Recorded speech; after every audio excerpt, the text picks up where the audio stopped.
Man, Teresa got a haircut.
How I get one of them fancy backgrounds?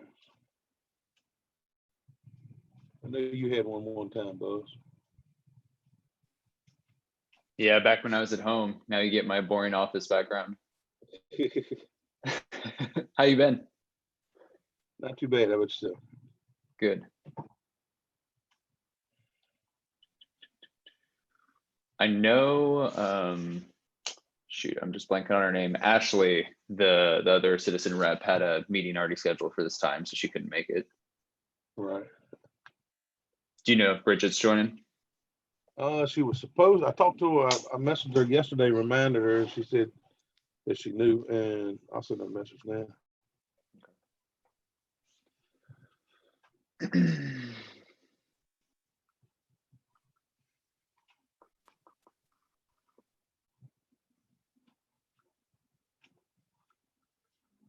I'm assuming Teresa's coming. Somebody else must be using Teresa's login or something.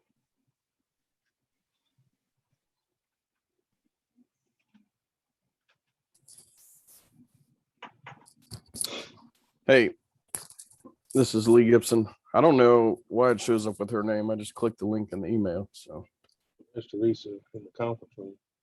Can you guys hear me? Gotcha. Yes.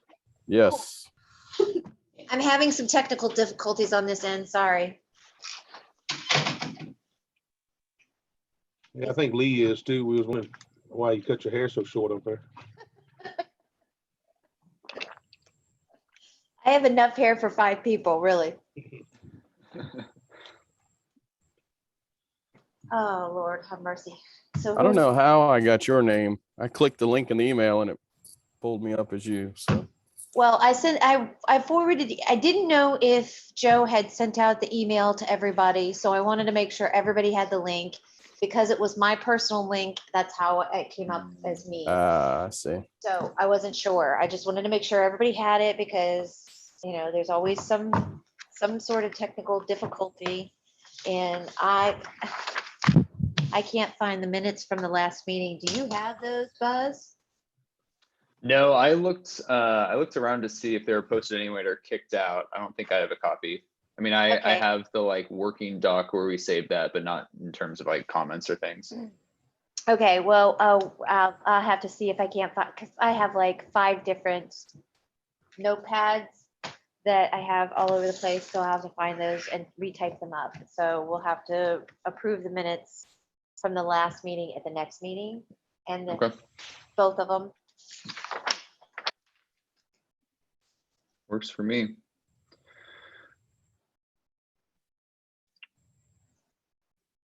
Well, we have a quorum. I see Larry just joined us. We got 2 from the police.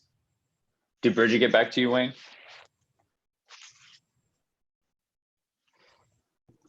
Not yet.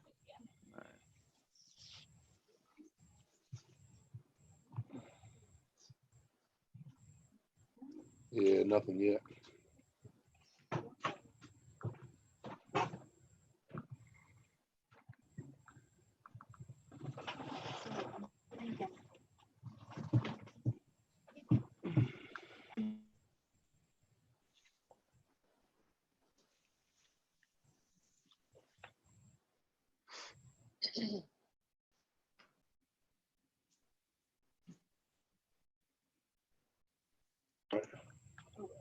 So I see Larry was on there, but now he's gone. But is Jeremy on there? Yes, I'm here. I don't think I know Jeremy. Yeah, I don't think Jeremy Yeah, I don't think we've met. does Jeremy- these. Is Jeremy's our, replacing Josh. Jeremy's replacing Josh. No. No, No, I'm with the communications department. yeah, he's the Okay. guy that's running the meeting, Jeremy.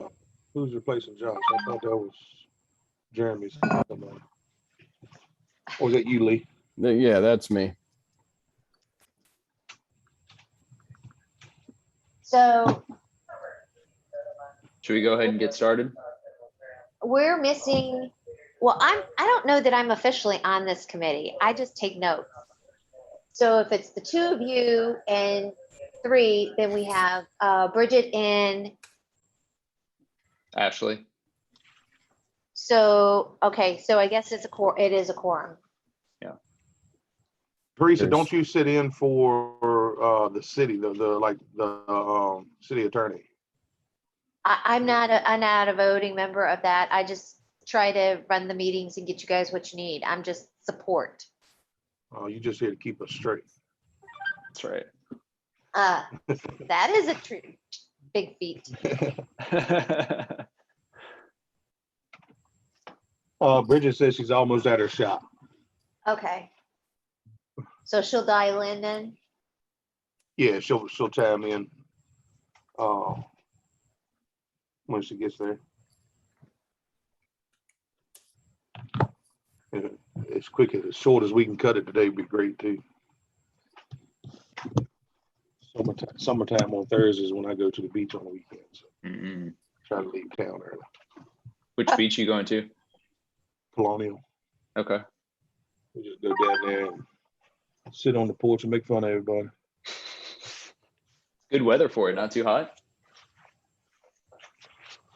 It's beautiful outside today. Yes, it is. She says she's looking now and don't see the link.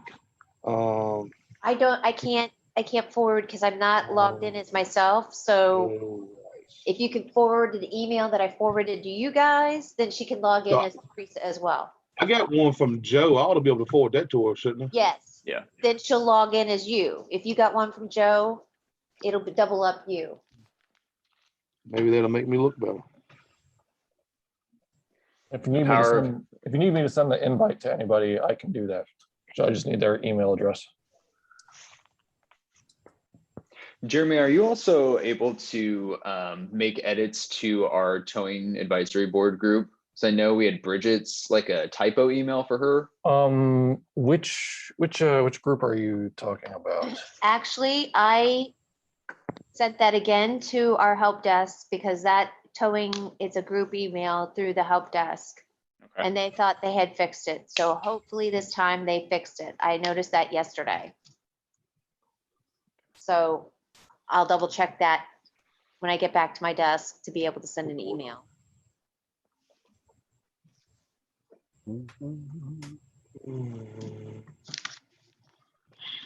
Good. Apparently the one I sent her just kicked back. Let me see if I can. I can try too.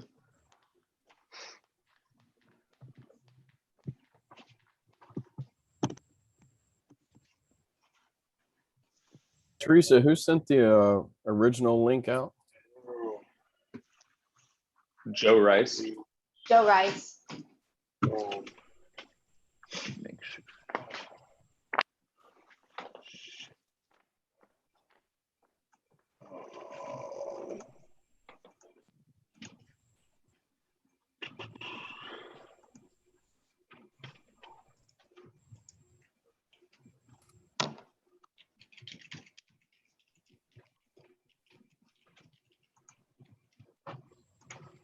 Wayne, what's her email again? Little Rain? Yeah, but it's got a period in there somewhere. And I think it's little rain, little dot rain something. I think that's why mine kicked back. I just forwarded to, I think, the right way to spell it, and I didn't get an error, which I usually get if Okay. I get it wrong. So Is it littlerain09@gmail.com? with Yeah, an but I think E, it's little dot rain with the E or something like that. Yes. yeah, the E at the end of rain. Yeah, Gmail will just ignore the periods, but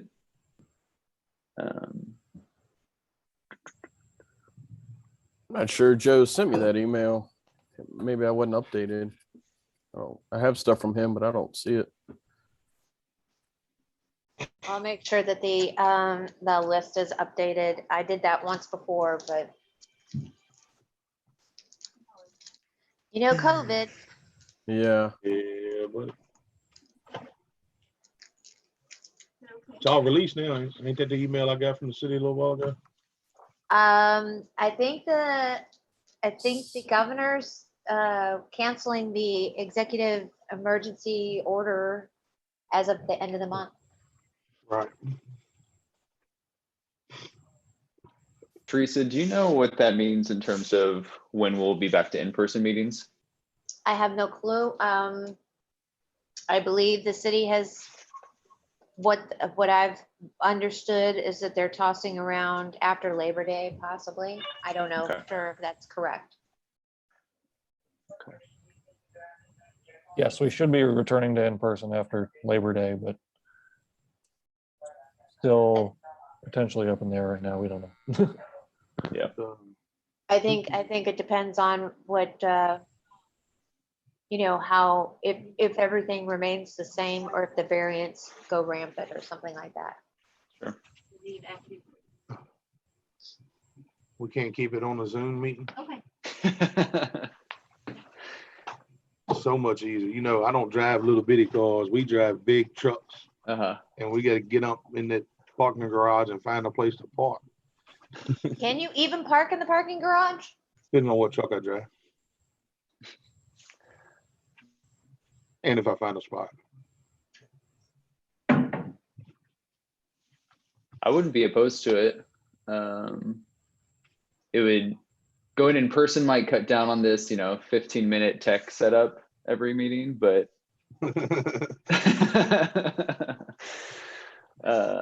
yeah, I think it's like generally easier for if anyone from the public wanted to join, or I know less of us having to bounce around.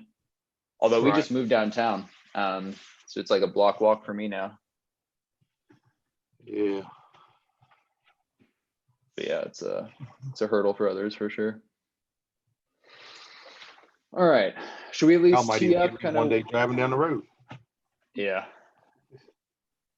I want to We make can go on a sure. start. Yeah, and what I thought I would do, let's see if I know last time we had to adjust my just what I was able to do. I was going to share the screen from that Google Doc where we were working down the revisions. Right. Just made you co-host, so you should be able to do that. Awesome, thank you. Mhm. Here. Hey, that's not my scanner going off. That's one of y'all's radios.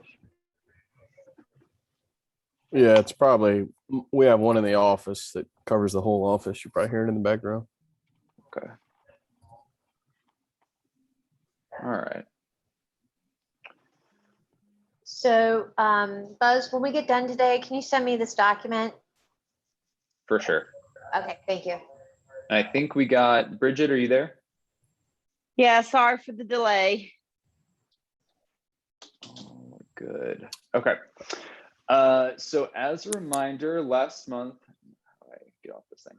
or not last month, the last time we met in April, we worked through all the revisions in the ordinance up to 425 in the personal property. And y'all should have gotten this link. I sent it out in a couple different ways, but happy to forward again. You'll see as we moved forward, and I kept all the documentation of the edits we made, but this was going through kind of the previous draft that we had done so many moons ago, trying to punch up the ordinance. And as we're going through it this time, try to get that kind of final sign off before we kick it up to council for their action, I guess, either to approve or not. So we're at 425 here. And what I thought we would do is finish this out. There's not a ton. I think we got through most of the edits. One of the things that we had flagged from our last meeting was going to be this kind of larger question around the towing coordinator. There's a few different places in the ordinance where there's kind of one person who has this responsibility and authority. And I think we've discussed potentially broadening that to the advisory board, maybe voting members, maybe some type of majority, but something where we are making sure that this whole thing doesn't fall apart if one person's too busy. So kind of teeing that up for where we're going to go once we get to the end of this, because there's not that many edits we found. But I'm gonna go kind of slowly through this, maybe section by section, especially if we don't have anything that's already been identified as a revision, and y'all just kind of call out if there was something you wanted to talk through. But from previous rounds of the ordinance, we didn't have anything addressing the personal property in the towed vehicle. Pretty straightforward. You can't take anything out, and it's got to be available within an hour of getting towed. So any questions here before we go to release? So being available, that's where I had brought up that subject one time about the availability of within an hour. Mm-hmm. A lot of companies now, the majority of all companies are only running 1 or 2 employees at night. I'm running 1. I'm not sure about Bridget. If that driver's out on a police call, an emergency call, or something like that, that 1 hour, it's kind of rough. And then, you know, there's people that try to hold you to it. So if the driver tows a car in, and then 2 hours later, that driver gets an accident for the city police or county police, or whoever it's for, and then that customer calls and wants to come pick their car up. And, you know, I don't know, I guess they study these towing ordinances before they get towed, but they know that we've got to release that car to them within an hour. But if that driver is out on a police call working an accident, it's hard to tell how long that accident could take. And we I do agree. After It, business hours, there should be an extension. I get during business hours. yes, it needs to be extended. And I know we've fallen from the state law on this, and that's being addressed too. But the city ordinance can override the state law at any time. And so there were 2 things there, and I think it's stated in another place about, you know, when you have to be able to be ready to release the vehicle should they come. But this is more like, I need to get some meds that are in my car. Like, I'm not ready to necessarily like get my car back from you, but I need to get my computer out or something. Right. And I mean, that falls all under the same thing. I mean, Yeah. I cannot produce somebody to open that vehicle if they're out there working an accident that's got us tied up. And, you know, I'd agree with that. I mean, it needs to be extended. And now, I mean, if the subject got brought up and, you know, we need to prove that, you know, if they came in, it was like they refused to release the car to me, but we're saying we was on an accident and the customer's saying, well, I don't believe you, then it's very easily proven that that's where we were at. You know, we all have digital records of where we were at the time. Right. I would just like to clarify something. City ordinance does not override state. Yes, it does. I'll find it and I'll show it to you. City ordinance overrides state ordinances? Yes, ma'am. Any local locality ordinance will override the state ordinance. It's written in the state ordinance. Okay. I'll try to find it and send it to you. Okay.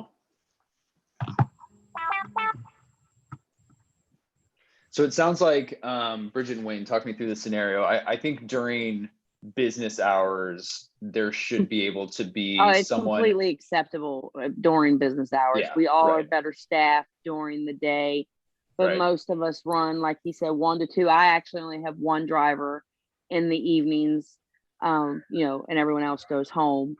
So Right. he is correct in that regard. And then I guess that's just more to cover our hind ends, because yes, we don't want to take advantage of or not do our jobs for the people we work, are doing the towing for, but at the same time, we don't want it to be able to be something that we can be punished for when it was out of our control. He is right.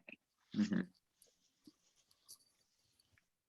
So even if it's just even a 2-hour window, well, I don't know. Wayne, what time That's- frame did you think? I would say within an hour, exceptions of after hours. You mean And- during business hours, within an hour during business hours, Correct, yes, which is normal daytime hours, 8 to 5, Monday through Friday. right. I would agree with that, and then, I mean, it's just as simple as us calling the customer when I've got a driver headed to the shop. As soon as they clear up off of that accident scene or, what they're on.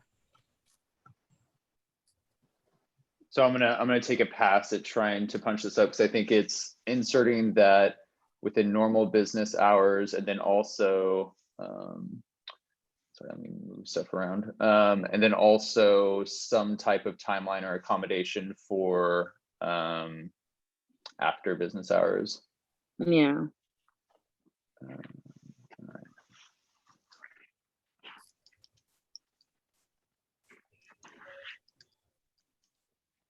Teresa, I'm trying to find it, but if you can look at 4.6.2, 12.3.1, it starts off saying unless different limits are established by ordinance or local government body pursuant to that code as to vehicles towed or removed from private property. Say that again? Which number was Four. that? 4.6.2-1233.1. But I'm trying to find the whole thing.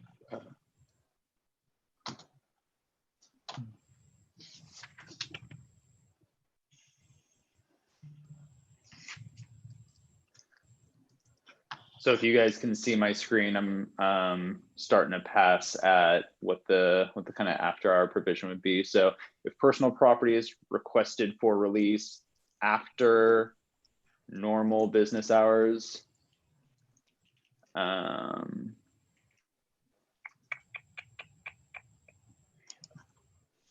so in this section we refer to operator. So operator shall make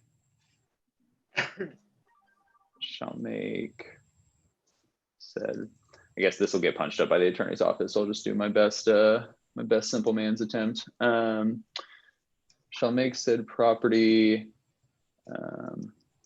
available for release within 2 hours of a request. I mean, I think it would, Go ahead. I think we would leave the hour, but just put an exception in there of during normal business hours.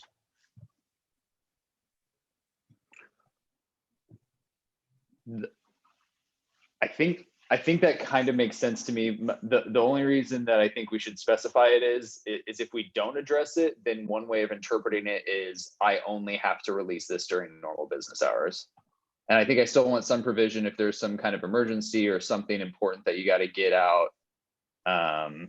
You're not going to hold y'all to any unreasonable standard, especially if that's lighter staffing time. But again, I need an inhaler. I need insulin. I don't know. Right. Something that's urgent. I should be able to get there before you open shop the next morning. We're trying to figure. 2 hours is probably still, more acceptable. And then if we don't make it in there, just put it, like you said, a provision saying, we have to prove there was a very good reason why we couldn't do it. Stipulations on it. I mean, unless we get tied up on a fatality or something, I don't think the access could take us more than 2 Ex- hours. Exactly. Right. That's trying to say. I think 2 hours is a safe time window. And then we just put a provision in there. And if, there's a reason we're not there, then we need to be able to justify it.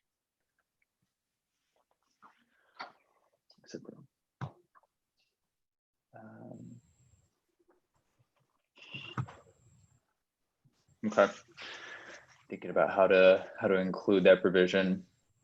Yeah, some type of like, extreme circumstances notwithstanding or something like that. Yeah, Alex said it's not going to be a common thing. Your average accident doesn't take, we're not talking about heavy duty big rigs up here. We're talking about, your average accident doesn't take hours and hours, but you still got drive time. It's all about timing. If they call as you're pulling out, there's nothing you can do.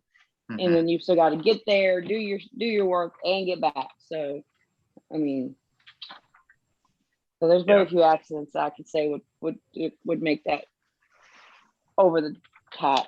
I mean, it's definitely doable. Yeah. Okay. Well, let's hold it there. Anything else on the personal property we want to go before vehicle release? I'm good. Yeah, I think I am too. I mean, I think the vehicle release is probably gonna fall with that same paragraph needing to be added in. Oh, in the 1 Talking hour. about from storage, yeah. Yep. Agreed. Yeah. Okay. Storage site. So can I just copy and paste this or no? No, I'll just take it fast. I'm gonna take most of this, kind of add in here.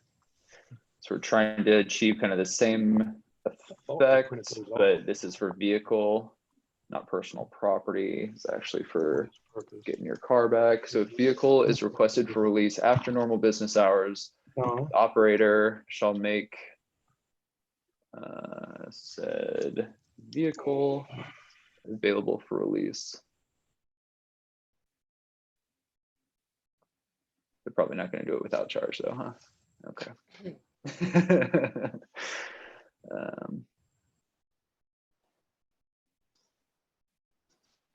Okay. So we touched on this. This is some of the language that we had changed kind of way back when. This is getting into not identifying necessarily the driver who towed the vehicle, because that's not as germane, but still capturing all this other information that would be needed, and being able to provide that within 3 business days of a request.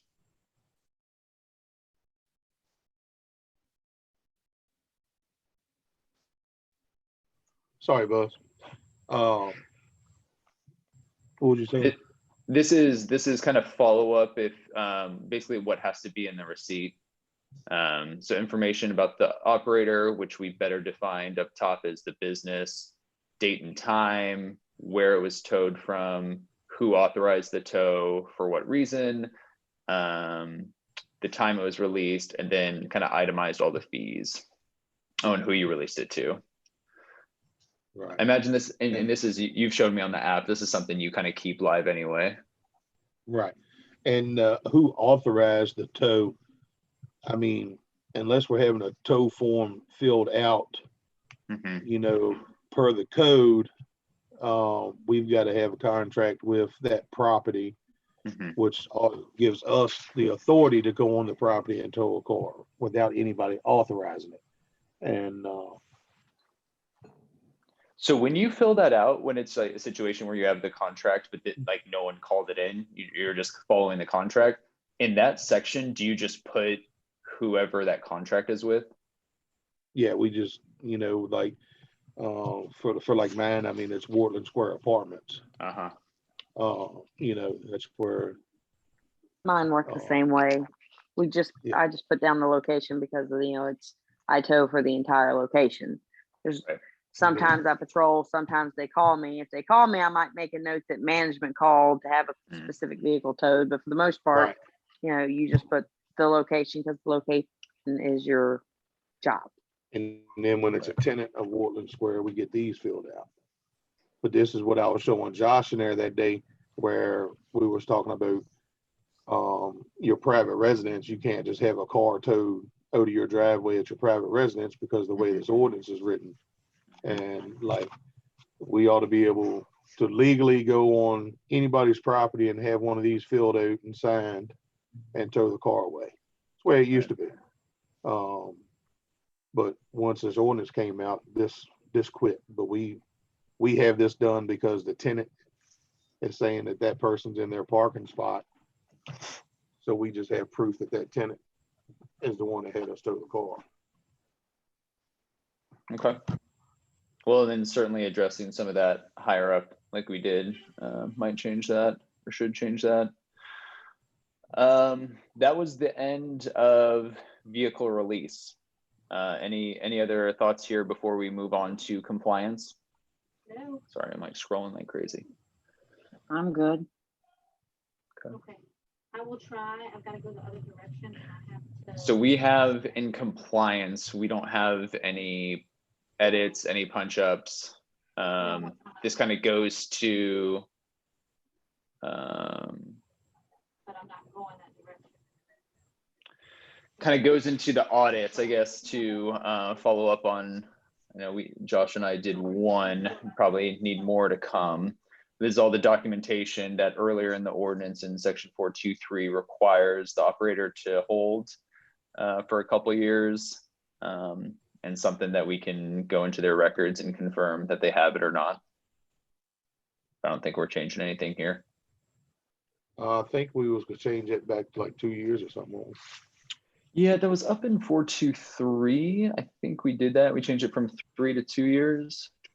Let me come up here. Okay. The fact that I can remember anything like this. Okay. Well, there's some standardized, state of Virginia kind of, DMV requires we keep them for 3 years, all records. then I would think 3 years would be what the DMV regulations mean, then you guys should keep them for 3 years. Like I said, it doesn't bother me. I have to keep them regardless.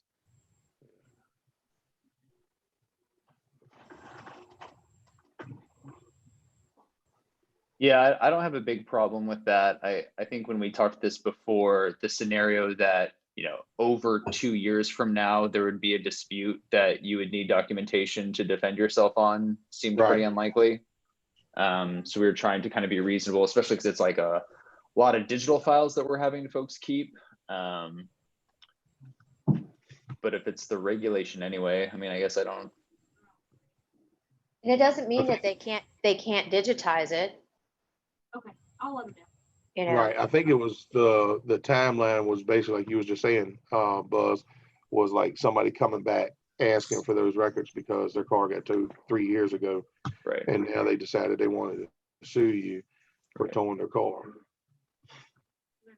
Isn't there a statute of limitations to that? Nope, not in Charlottesville. I guess that was the question, Teresa, with this, is there a state regulation that requires it 3 years anyway? Then, we might as well have it 3, even if the use case, I don't think really makes much sense.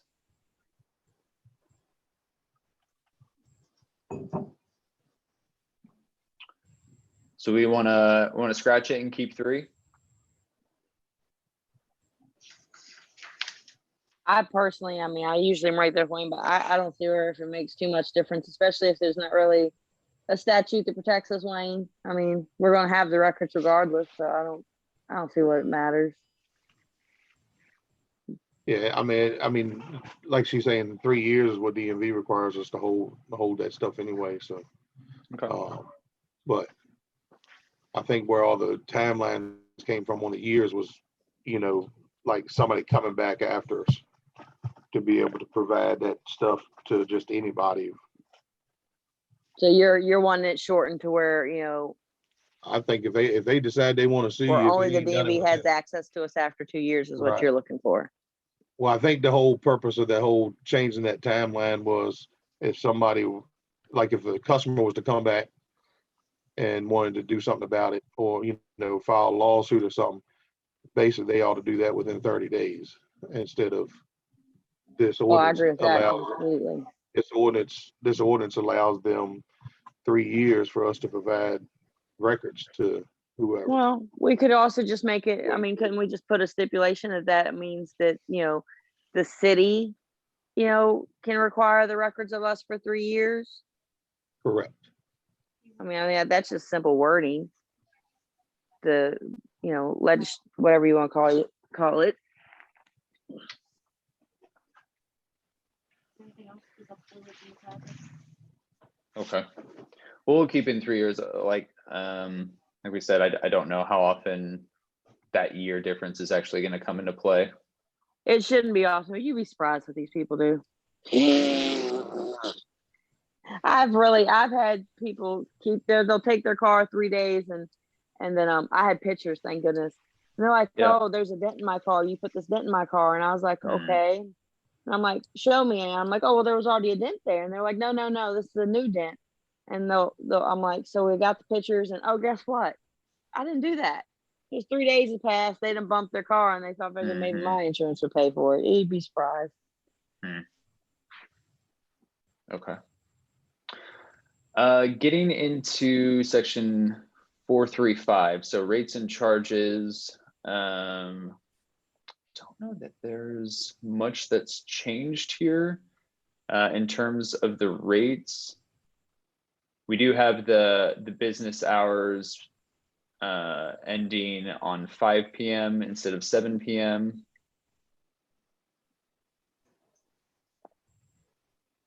Correct. We 5 to 8 had, yeah. yeah. Or the after time, the inverse, right? So this was, I remember, oh gosh, so long ago. I remember this being a conversation topic where the $150 fee to sort out the lien holder, I think initially we said that was too high and that didn't actually represent how much that cost to do. But Wayne, I think last time we talked about this, you had mentioned that it might actually be closer. Yes. Well, They are changing. Oh, sorry to interrupt. Go ahead, Wayne. no, you're fine, Bridget. That is changing daily with DMV. So right now, for me to do, because I use an outside processor, and it's supposed to be in July 1st this year, but now they've moved it to being introduced January 1st of next year. DMV is going to require everybody to use an outside processor in order to file those records and file for titles or whatever for those vehicles. And as of right now, it costs me $175. And with that being said, we can put, and he's right, we should be able out to make up because they are changing the rules. It's been, you know, it's been put in play and just not implemented, you know, and enforceable yet. But with that also being said, you should know that 9 out of 10 of these cars, when we go to do this paperwork, when we send this off, well, let's say 8 out of 10 of these cars that we file paperwork on, we will not get paid for them. The DMV is going to single-handedly, not your problem, kill us with these outside sources because we don't get paid for them. And junk prices don't bring anything, but this is by law what we have to do. So the few that do come, it'd be nice to actually be paid when the prices change. As of right now, I can do this paperwork and I only charge $75 for everything. And I Well- used to And- charge 25. Right. And with the, I'm trying to find the information from the last VATRO meeting, but you know, I mean, if y'all want to see my desk, I'll show you. Bridget's seen it. I've seen it. Should it be just stated that you will charge a reimbursement of what you're charged from the outside source? Something like that? I mean, whatever the outside company charges you to run that paperwork, you should be able to So- charge back. So yes, all in all, in the end, when That'd be whatever Instead of whatever paying- we Right, but that's what I've said all along. Whatever it costs me to run that paperwork is what the customer should have to repay me. At least, Um, yeah, exactly. Right, and because there's companies that does this every day, all day long, just to collect that $150. Right. And never run paperwork. They never have to prove that they run the paperwork. They know, nothing like that. So, but yeah, whatever it costs me is what the customer should have to pay back if they pick that vehicle up. And that's why we included that you have to show the report of running that to charge that fee. Correct. And the reason I was trying to find the paperwork is because in the new DMV, I don't even know what they call legal paperwork, but what they proposed is there's like 5 different $5 charges that DMV can charge you once they get the paperwork from the processor. So like the processor charges me $175. She sends the paperwork to DMV. DMV goes over the paperwork. DMV is gonna send out certified letters to the owners, the lien holders, to the military, everybody. DMV is gonna post it on their website for your auction date. DMV does everything. Like nobody will have to do nothing except for the OSAD processor and DMV. But in there, there's like 5 different places that DMV can charge you $5 for each item that they have to do. So that's an additional $25 that could be added on if they charge you for all 5 of them. And I just, right off the top of my head, I can't remember what it was or what it was for. And I can't find my Vetro paperwork.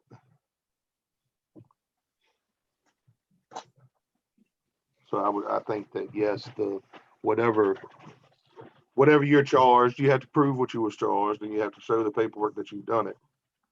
That that's what you should be allowed to charge the customer. So the third, I guess let me explain my hesitation before I ask the question. I don't love putting in the ordinance. You basically have a blank check to pass through charges. Because I think if I were a manipulative person, I would see that and find a new business. But if there is some kind of paper trail where DMV's charged to the authorized third party to y'all, and that can all be included, then that would be kind of a check to give me a little more confidence. Right. Look, I don't know if you read that. Lien processor. Okay. And this is for 2 of them. Uh-huh. Okay. And that's my total. Yeah. I just need to come hang out with you, Wayne, I think. Take a look at these. So for this, and it's not and we don't know because it takes her 30 days to get this to me. Mm-hmm. So it's a big guess. And it's like the person that wrote this ordinance and the person that wrote it for the state and the person that copied this from the state don't have a clue of what happens sitting behind these desks. And they think, just like everybody else thinks, that a record service is just the scum of the earth business when we're just as professional as everybody else. And we got we're out here killing it, raping people over the coals. of this stuff. Yeah. So if that was $312.50 for 2, so if you do 150 and you add in the 25 that the DMV does, you should go no more than 175 or 200. Yeah, but this was in February. Okay. Do you think it's going to go up any higher than that? Yes, I do.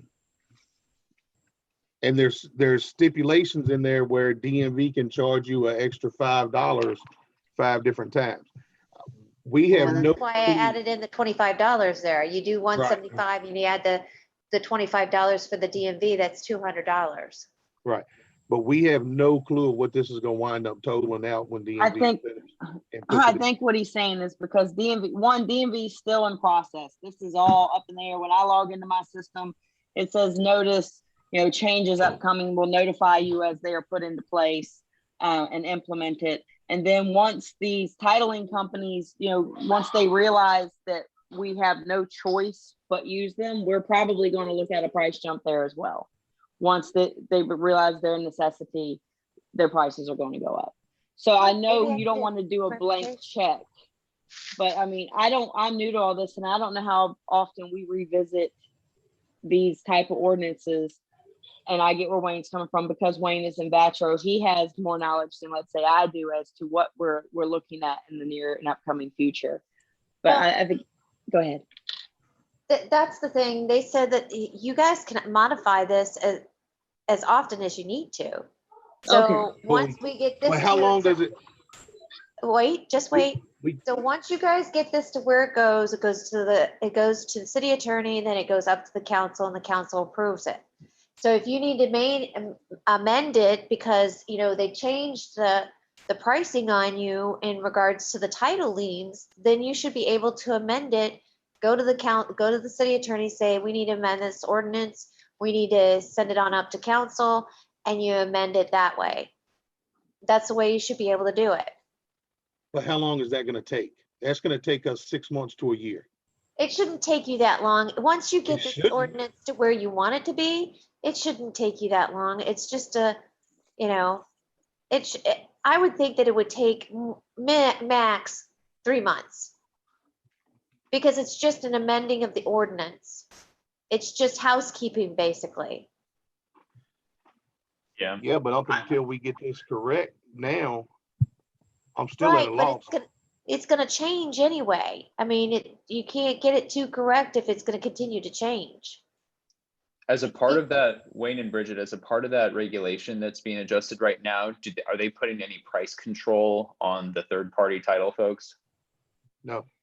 I say, as I know of right now, no, because they're gonna, yeah.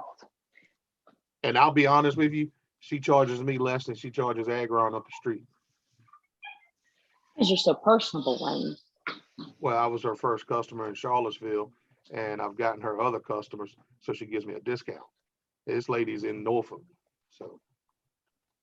Well, I guess Norfolk, Hampton Road. Well, I guess I'm opening a damn titling agency. This is Yeah, ridiculous. Newport, she's in Newport News. So, you know, I feel that if the stipulation is in there that the dollar amount that you spent had to be shown to charge, and the paperwork had to be shown that you received for charging that. You know, Because- I do. I agree, but I guess I don't want to make this a long thing. And Wayne, I agree with you, because of course we're in the same boat. But the other thing is there has to be a cap, because your average person, not everybody out here knows to complain, who to complain to, where to find the rules. And if we don't put a cap on it, you know, it isn't you, it isn't me, and it isn't most of us out here. But we both know there are going to be people who take advantage if Oh, we absolutely. don't cap it. We're going to have to cap it and hope that we cap it to a point that it doesn't gouge us too deeply. Well, I don't know. Is there a way to like put $150 charge with exception of additional paperwork? You know, I don't know. I don't know how to word that. Okay, or maybe, so if you know you got to use your outside source and you know it's going to cost you $175. So if we cap administration fees at a 200 and then do DMV fees at a separate thing, and then, I mean, I don't know. I just feel like either way, it's complicated. I don't know, guys. Because legitimately, the way she told me to write it right now so I can make up my extra money is there's nothing in the law or any statute saying that I cannot charge a processing fee. Yeah. Well, I mean, you have someone who can advise you in that way. So What we've either- got, as far as the most people who take advantage also don't really, I guess, go in depth with the rules. They just Right. are banking on the people They we just do it work because for, it's- not looking. They just do it because there's nobody to enforce this ordinance. I mean, yeah, I would say, because I mean, my biggest thing is it's people who do take advantage that give us a bad name. It's why we have to have these rules and these long ass conversations, because of a few jackasses out here who take advantage of people. Absolutely. This might be worth digging into a little bit more. I guess I'm kind of struggling how to pick the right price, and I agree. I would not sign off on a blank check. But trying to find the right price where you guys can still follow the law and do what you're supposed to do while not kind of bleeding you dry because whatever price delta there is there. Which is completely out of your control and ours until we know the difference. Yeah. And amending it really is, again, I'm new to this. So amending it would be as simple as what, one more meeting and then we just kick it upstairs, or we have to go individually like ourselves and go to amend it? How does that work? No, been- you as a committee would amend it. You would talk to the city attorney saying, we need to amend the ordinance because of the fees have gone up. Then you write it, then a memo is written for the council packet. It's put on the agenda and it goes on. So it's kind of the same deal we got going now. Gotcha. I've been on this board since 2013. Ain't nothing been amended since 2013, and about 50 things were supposed to be amended. It hadn't. Well, Wayne, you talk more than me, but you're not as loud as me. You'll be fine. Well, hopefully, Wayne, with this, all of this going through, you guys will get the towing ordinance amended and move forward. I mean, I guess it's kind of one of those things. We're going to have to roll the dice on it, Wayne, because like I said, we got to cap it. I don't know where to cap it. I would have said before the changes made at DMV that 150 was hella high and too high, but now with all the changes, it will no longer be too high. Right. Because 6 months ago, before all these changes were put into effect, you know, like I said, I charged 75, and before that I charged 25, but then DMV started tacking on, I needed to do this. Now I got to do this. Now I got to do this. And so it went up to 75, and I never charged 150. But as prices go up, I mean, 150 might, I don't know. What do you think? 200, Wayne? I mean, we got to put Yeah. a number on it, I mean, or we're going to be on this all night. and I honestly think, I mean, if we put 200 on it, 100%, it's got to be proven that you spent that money to have that Agreed. paperwork. Agreed. What is Provable 200. And we have Sorry. the language in there. Oh no, you're fine. That you got to give the receipts. I mean, the current version that we have in the ordinance today is 150. I almost wonder if we hold off trying to change that fee and then come back once all the regulations are settled, then we can actually put in what the cap is from that. I haven't said anything because Wayne's already paying more than that. So Yeah, I mean, I'm already paying more than that. I'm currently not using an outside source. I'm still doing it the way we've been doing it.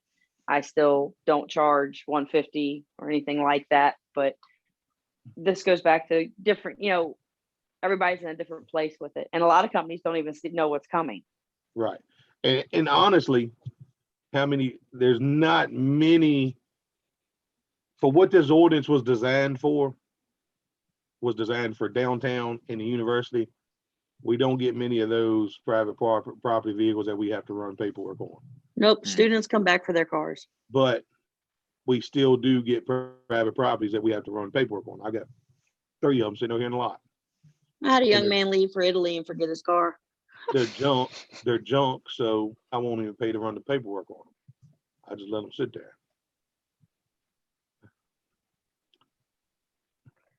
I mean, I I think it's I pretty say let's safe. skip This it and is- come back to it later. Okay. So we have the and then as a follow-up to needing to include the documentation for those fees is failure to provide this means that you can refuse payment. And it's also a kind of an operator fine if they're think the charging this state- fee without running. Failure to prove that should be, hang on one second, I'm sorry, I just had somebody pulling my line.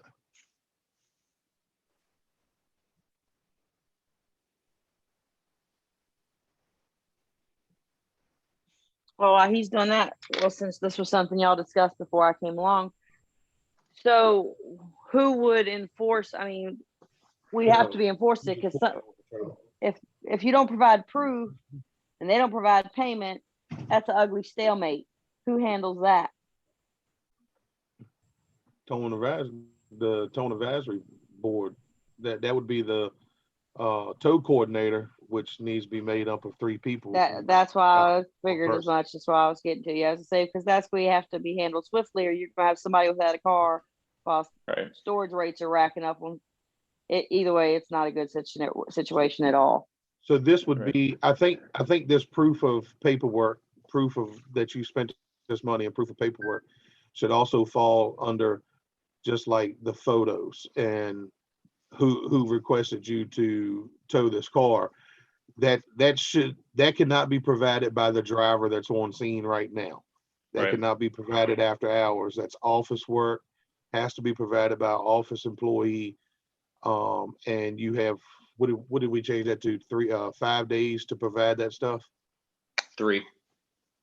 Is it 3 or 5? I thought It that was 5. Yeah. so we brought it down to 3. Uh-huh. That would be all involved with that. But where the problem lies on that is me paying my OSAT source and it taking her 30 days to get me the paperwork because that's what it takes. Bridget, she can print it off today. I can't. I've got to pay somebody to do it. I've got to do it the way DMV wants it done. She can't provide you. I mean, well, I guess that's how she runs her business. Somebody else might, but if she could, someone else might not be able to provide She don't proof get it. that you've sent it. Yeah. when she goes on the site and does the transcript, she doesn't get it right away like Yeah. you do. She It has could to- show. it She all could has show to where go she through requested DMV. it, right? No. Because I know. She can write me a bill. I mean, she can Yeah. write me a bill right there on the spot for $150, $175, whatever it is. Uh-huh.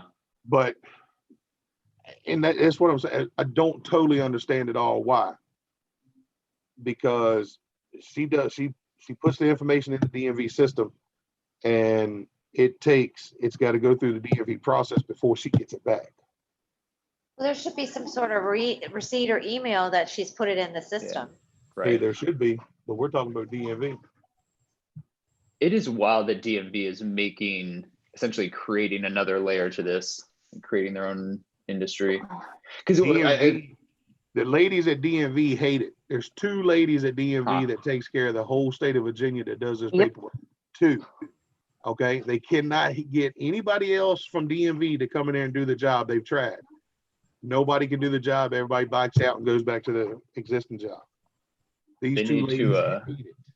they need to negotiate a bump in their salary then, if that's the case. But it goes back to, unfortunately, and there's nothing any of us can do about it, but it's exactly what Wayne said earlier. We, as tow truck companies, it's extremely hard to get a very good reputation.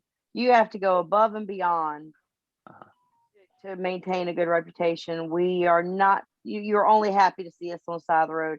And everybody and their mama's thinking we're out here just, robbing people. And I mean, you come check out my trucks any day. I got some of the oldest trucks in Charlottesville, but that's because I'm not. I'm just getting by. I'm doing fair pricing, but they don't understand that because there are others. And one thing that makes it so hard on tow truck drivers, I just had a driver start. It took him a month before he was allowed to drive a tow truck.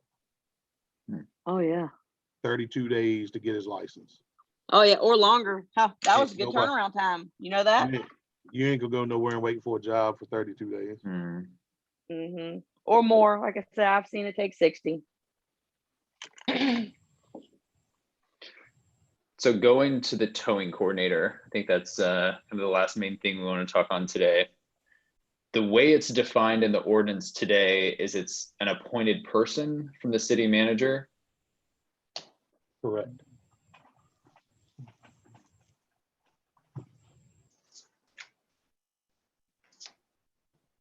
I mean, is this just, do we think it would be more effective just to swap out any reference to the towing coordinator and have it be the advisory board? I'm thinking so. Well, the only thing Yes. we'll put it with the advisory board, but then does, we have more meetings now than what we're supposed to. So Right. does that mean that complaint has to wait until we have a meeting? And then we've got 50 complaints to handle before we can do our agenda that we need to do. So we're gonna be a 8-hour course Right. throughout that day. And some things would probably have to be handled more swiftly, just like I was talking about with a standoff over paperwork versus payment. I mean, people I don't- are funny. I don't know what the proper wordage is for that, but I think it should it probably towing coordinators. Well, multiple, more than one. And somewhere in here, it should be, it's made up of one tow operator, one citizen, and one police official. I don't know. I don't know if they're gonna do that, as you aren't able to enforce. You're not law Right. enforcement officers, Right. number one. And number two, you're not city employees. Okay, but Right. so how do we get the law enforcement officer and the city employees to enforce the city ordinance? Because it never happens. Has never happened and will never happen. Because when we leave it up to the per se towing coordinator, he's too busy to do anything else. So, He was thrown into this position. He did not ask for this position. He does not want this position. He was thrown into it. well, that's what happens when you're in that type of a position. You do what your boss says. It's kind of like the military, you have a chain of command, and when the chain up top rolls things downhill, then you have to do it. Right, but they So- don't do it. So Well, Lee is our current towing coordinator. Yes. Okay. Hey, Lee. Lee- you still Yes, I'm here. So am I correct in understanding that it's because the ordinance is a law that that the towing coordinator needs to be a person in the police department that can enforce the law? Well, I mean, it depends if most of the city codes, we can enforce. I don't know what instances you've had in the past that have come up that would need to be enforced. But yeah, I mean, the bottom line is if it's a city code and criminal, the police, any police officer can charge you with it. Now, most city codes are, given as guidelines and people adhere to it. Not a whole lot of city codes are actually written by summons or summonses. So it would be interesting to see what disputes you would have in this code, where the outcome would be someone being, charged on a summons with failure to abide by that. Okay, so let's work it this way. Traffic. The traffic division works what days a week, what hours during the day? Traffic's a Monday through Friday. That's when the volume dictates that we're here. So that's all traffic. That's the police and the traffic CSOs. And we're here anywhere from 6 o'clock in the morning till the last guy's here till 8 o'clock at night. And then my position, I'm just 9 to 5. So Lee, I agree. I don't think there will be many instances where we have a kind of a criminal inquiry from this code, but some of what has made this ineffective in terms of the local industry following it is that we have not followed up on the enforcement guidelines that are in here. And at least the way the ordinance is written today, all that kind of falls on the towing coordinator. Right. So obviously you're new to this, but when I'm thinking about going into a towing office and asking for all their documentation, as the citizen member, maybe I could pull it off, maybe not. It certainly would help having you there as the uniformed officer. Sure. Yeah. And I mean, there's different ways you can do it. You could still have, depending on how this is written up, you could have it done to where the civilian side, is able to request those things. And whether you get them or not, then it would come back to one of us as far as if you found a violation, then we would look into it and then, potentially charge somebody with it, whatever that violation is. So it's not to say you couldn't write it to where a member of the board could ask for those documents, but yeah, you're not going to be able to obviously write a summons. So it could be that, Buzz goes in once a quarter and requests this stuff. And then if you found a violation, you brought it back or notified me or whoever the coordinator is and says, hey, I see this problem. And then, we look at it together, and then should it be something that arises to where, it needs to be addressed legally, then we could do it that way. So where this whole thing came up from, Lee, is this. The towing coordinator has always been the police officer on the board. Tito, Josh, whoever it was. Right? And it never got, nothing ever got finished, completed, done, processed, anything. Right. There is a phone number. There's supposed to be, it used to be a phone number specifically for the towing coordinator that citizens can call in and make complaints on. And then that towing coordinator is supposed to get back to those citizens. Half the time it never happened. So that's probably why that phone number doesn't exist anymore. Police officers on the street, when they get called to a record service at night or whatever during the day, when they get there, they're supposed to tell the customer, look, pay your tow bill, get a receipt, here's a phone number, call the towing coordinator, make your complaint, he will handle it. The police officer does not have any authority or right to tell a towing company they cannot charge somebody for that private property tow. That's what the towing coordinator was supposed to be for.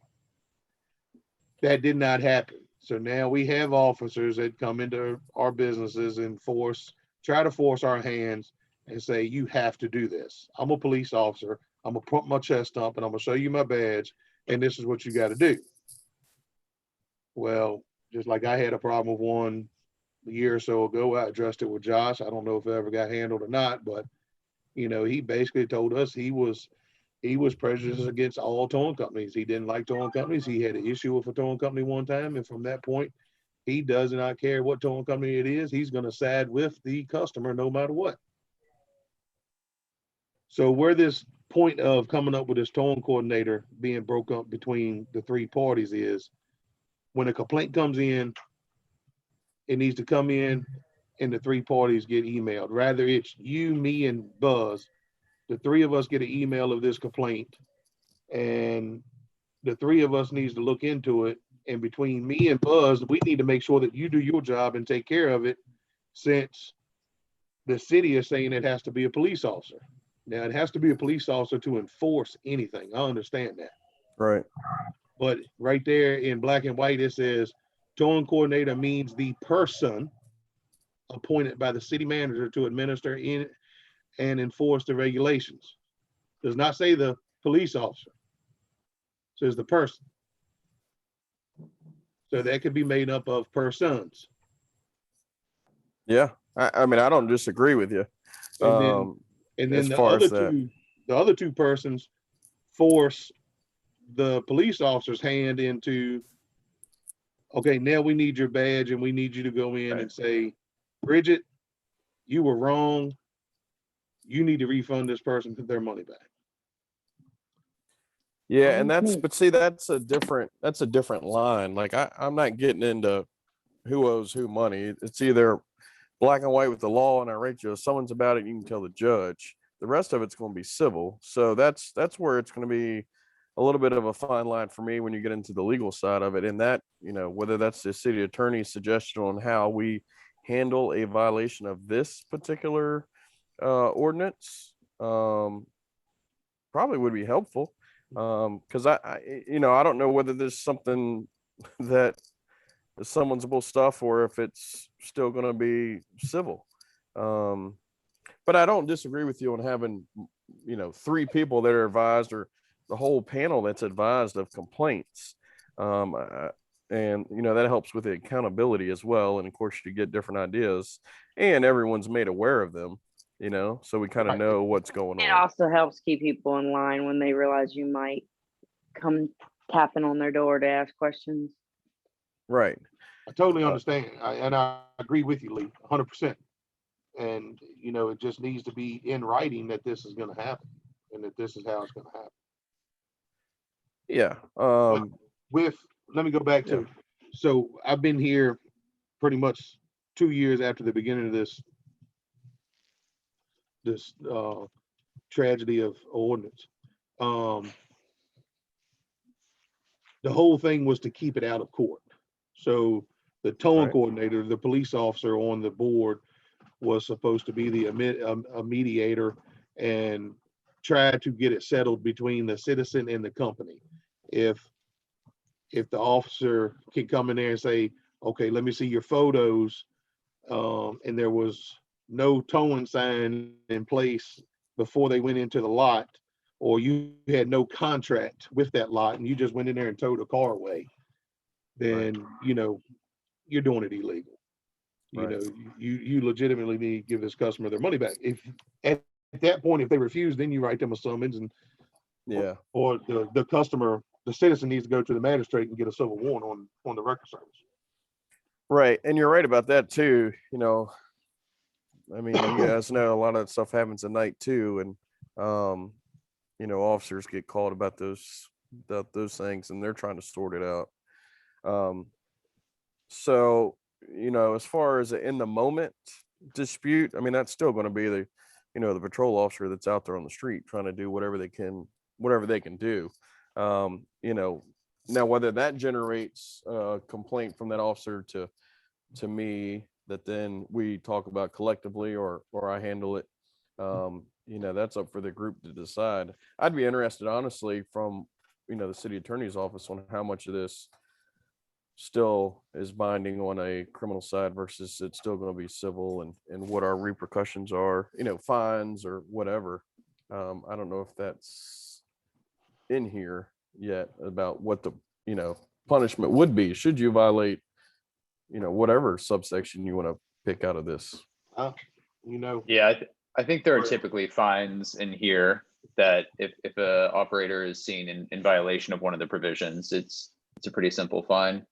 Right. But yeah, to Wayne's point, I think that's where it'd be good. I think there's going to be some question I would have about, whereas you are appointed by the city manager, I believe gotta be moved. us members are appointed by council. So I don't know how much that matters. Teresa, tell me if I have that wrong. But agreed. I think we just need your badge when it's time to enforce. I think a lot of us could show the initiative to pull off some of these things otherwise. Sure. Yeah. I mean, I don't disagree with you being at more than one person. I can't help it. so going back to the fines of what you could be fined for, I was sued because of the way this ordinance is written, and it was the sign being at the entrance to the property is multiple businesses. Only one business out of the 5 businesses that was there wanted cars towed. There was a sign in each one of her parking spaces, but because the way this ordinance is written, there was not a sign at the entrance to the property. I lost the case. I had to pay $1,500 because I lost the case. Yeah, and you know, again, me being a little bit new to this, the legal side of it is interesting because, you know, a lot of stuff is different for us on private property. You know, where our line is crossed and not crossed. So that would be something to explore as far as actually punishment for this kind of stuff. You know, that's different than just like our, you know, city rotation for tows, or we'll just take you off the list. But, you know, this is different where it's private property stuff, and that's, you know, your contract with businesses, and, you know, how are we going to, you know, punish people should it come up, you know. Hopefully it doesn't, but there's a lot of stuff in this that obviously, you know, the more stuff that's in it, there's more stuff that's easily missed and maybe not followed. So What happens to taxi drivers when they don't follow the ordinance? Taxi driver businesses. that's a licensing thing, and Sipe, if he's still in here, you know, he could Yeah, but Teresa, when it Tell you comes down more to the about that. taxi drivers, each driver is his own business on a taxi. Right, but what I'm trying to get at is if there's a towing company that repeatedly, you know, goes against the ordinance, what would the repercussions be? Would be similar to, you know, Right, that would be where we was talking about putting that city sticker on the tow trucks. Having right, that yearly inspection, having that city sticker, us turning in our contracts to the city like we were supposed to be doing. And the only person I ever did that with was Tito. And that was, I couldn't tell you what, 13, 14, maybe 15. You know, the towing coordinator was supposed to have a list of every place that we towed from. And they Right, were supposed to keep a eye on those once a year, whatever, to make sure that our signage was up to date in the way it was supposed to be. And, you know, Now that's a heavyweight though, the keeping up with I mean, it changes so quickly. They'll that's why drop one a person tow needs help. truck fast and hire another tow truck company and it just changes so quickly. That's a lot. But I mean, it's in this ordinance. If you read it word for word, it's in there that that the coordinator gets copies of all of our contracts. Yeah, and this is, I mean, the taxis are a little bit different because they apply each year and kind of that same routine where, you know, they get Listen, one of the guys, Stop him. you know, certifies them and gives them their city license to do business in the city where, you know, the tow trucks, you know, they could get called from anywhere basically. Yeah. So it's a little bit different ball game. I Yeah, think. but so you're supposed to only be within so many miles of the city in order to tow out of the city private property.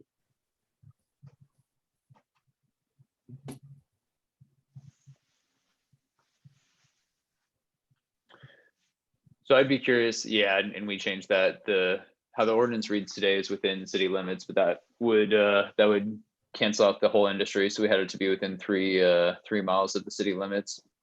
So I'd be curious, we have kind of this rough pass.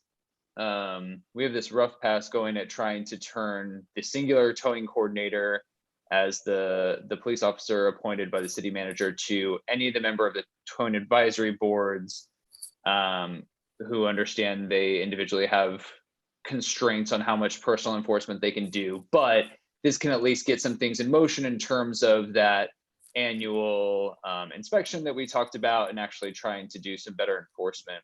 I'd be curious to hear, my guess is in this version, this kind of rough pass we did, will not get past the city attorney's office. I imagine this is going to need some polish. What I would like to do, if we're comfortable with the rest of it, is send this up as a draft, knowing that it's going to have to get some edits. But that I think most of the intent otherwise that we have for changes are in here. if you send it to me, I'll go ahead and I'll reformat it so that it's appropriate and, you know, notice the changes that we've made, send it to the city attorney's office and see what we get back. Okay. And what I can do for the group, just in case you didn't have a time to brush up on all the edits we've made so far, I'll send you a copy of the current ordinance, a copy of what our revised version would be, and then certainly we know the city attorney is going to kind of take their pass with what we suggested. But hopefully we can have that in motion so that by the time the regulations around the title folks are sorted, that would be kind of a quick add-on with council. I know we're coming up. I think the city calendar had us stopping at 2. Typically we go to 2:30. Teresa, do you know if there were any submissions for the advisory board? I think council is considering it at their next meeting because some of our terms are ending. Max gets those. She does boards and commissions. I don't have any clue. I can find out and email you guys and let you know. I think Ashley said I was a little distracted. Y'all not turning this into the council yet, right? So Not what I we're want saying to we're gonna do. I want to give this draft to the council because I think this towing coordinator one is going to be something that we get thoughts on how best to do that from them. We can kind of signal what we want to do to them, but in terms of like the best legal way, I think we're going to need their help. I mean, it's black and white to me. It says person. Yeah, So I don't think it has to be a law enforcement agent at all. agreed. Yeah, I don't necessarily either. As far as the coordinator, whoever's whatever, running the show, taking the complaints, fielding the complaints, investigating the complaints. I mean, it could be, you know, all of the above. It's just really when it comes into quote unquote the punishment side of it, the fine, the fee, the whatever it may be, there's going to have to be some kind of legal hand, whether it's from us in the form of a summons or the city in the form of some kind of fee. So I don't necessarily think the coordinator, as far as that term, would have to be the police, at least the way, I'm reading it, which I think you guys are. The coordinator itself could be anybody. Yes, you're going to need the police on the enforcement side at some point, but yeah, I don't disagree that the coordinator couldn't be, anybody really. It's just, down the road, is there other verbiage in there that says the tow coordinator enforces the fees and that kind of stuff? I mean, that verbiage would be, have to coincide with whatever. But yeah.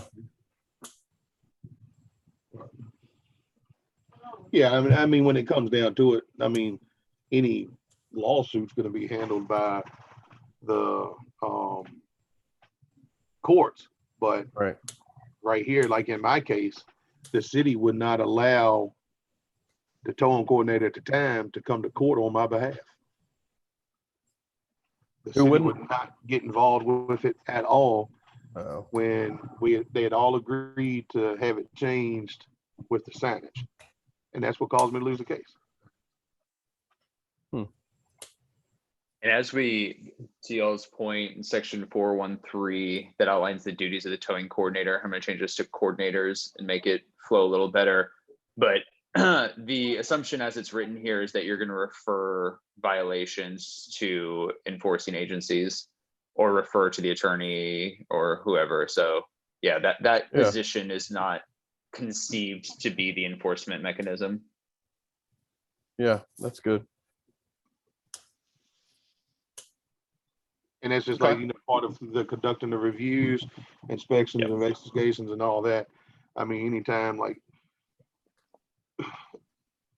if Lee doesn't have time, God forbid what all he's got to do in his 8 hours a day to do work, and then it comes up, well, okay, here, go inspect these private property lots because we've had complaints that the signage isn't correct. Right. Lee could simply pick a phone up or send an email. Hey, Buzz, you mind running by 1221 Wartland and check these signs out and take a few pictures and shoot them to me and Wayne, and so we can go over them. Yep. It's Team effort. I like it. so. Let's pass on that. I got something else to bring up. Lay it on us. All right. At the last meeting, when Ashley was in there, was her first meeting. Mhm. She made the comment that she was here because she had an issue with a towing company. I don't recall that, but I could be wrong. Absolutely. It was all recorded. We can go back and listen to it. Okay. And she had an incident with the towing company, and the towing coordinator never got back to her. So, and I ain't trying to pick and I ain't trying to be hard, but if I'm not mistaken, that makes her not allowed to be a citizen member on this board.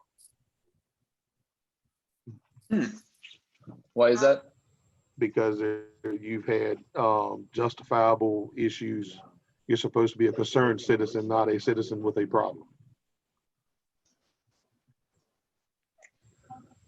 So she was appointed by council. I don't Conflict of think, interest. Yeah, I'd be curious to hear the city attorney. I don't think you can say, hey, I've had personal experience with this industry, positive or negative, and that informs my interest to serve. I don't think there's a big issue there, as opposed to I'm on this board to try to wield vengeance upon a specific company, and that's not the vibe I got.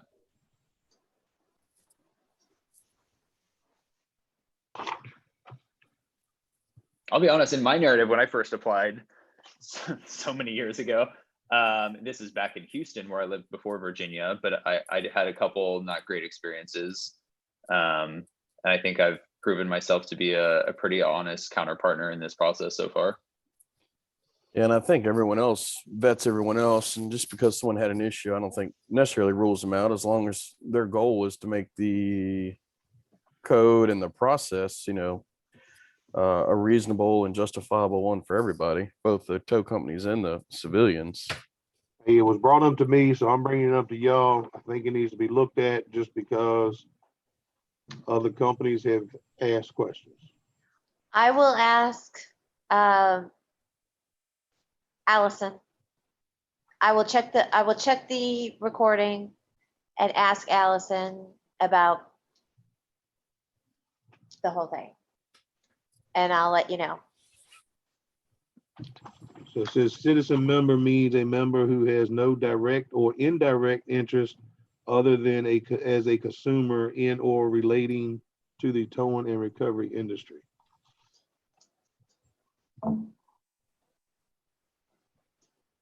And then she said her terms up for renewal. Ain't that what she said in that one email, Buzz? About Yeah, the I day think- she had a meeting somewhere else and that her term was up for renewal. I didn't understand that. She hadn't been on there that long, has she? She I hadn't been was on gonna there a say month. she's been there as long as I have, I believe. We're both new. Is my term up already? I thought Buzz's term's probably close to being up. Actually, I Yeah. got a email, I guess, from, is it Maxine? And it's, Actually, yeah. yeah, Buzz and Ashley's is up end of this month. I think Ashley's was the way they did it is they had her fill the end of Rob's. Rob, that's, Yeah. okay. Yeah, because you and Rob came in the same time.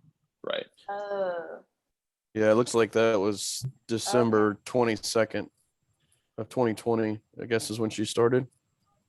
Yep. okay. Yeah, through June 30th, 2021. So on the citizen thing, I don't know anything about Ashley, don't know who she is, don't know who she had a problem with, but other companies asked me about it, said something to me about it because they heard it on the Facebook Live part. Want to know, didn't think that you could be a member if you had issues with a towing company. I don't know. And it could have been a towing company she had an issue with. I have no clue. Okay. According to the I will- ordinance 15411 says no direct or indirect interest other than a consumer in or relating to the towing and the recovery industry. Okay. We'll wait to hear from Allison. My understanding of that, how you define that is like they're an investor in a towing company or they run a towing company. It's like a financial interest. Because like interest that brought you could say I don't have curiosity about towing. Well then like why are you on the committee? Right. I could say the same thing, but that police officer stood in my office and said he's prejudiced against all towing companies. It's not ideal. Yeah. Okay. Yeah, I'll be curious to hear what Allison says. Okay, so Yeah, you can send me, I brought it up because I was asked to bring it up. that's fine. That's all what I you're can do. supposed to do. Appreciate it.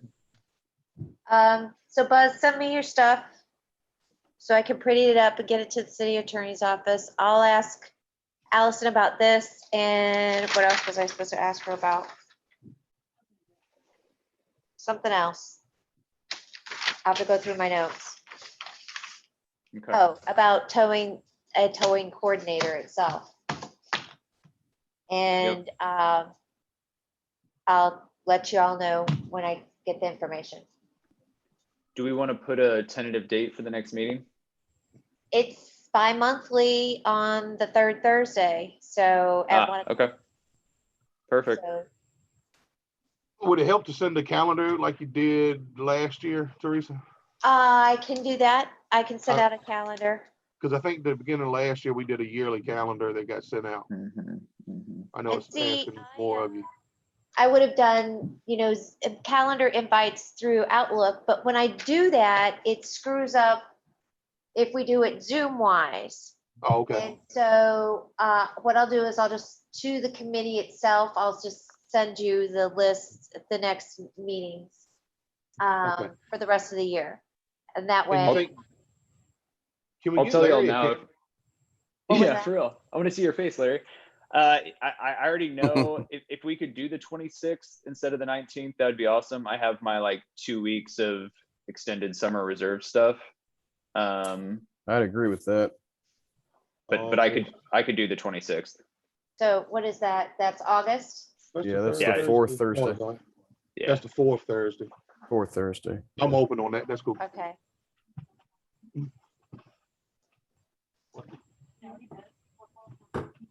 Okay, I guess that assumes they get renewed, but yeah, we'll see. okay, I'll send them out to everybody. Okay, Very good. Good to see y'all. All right, Sounds thank good. you. Take All care. right. Talk to you later.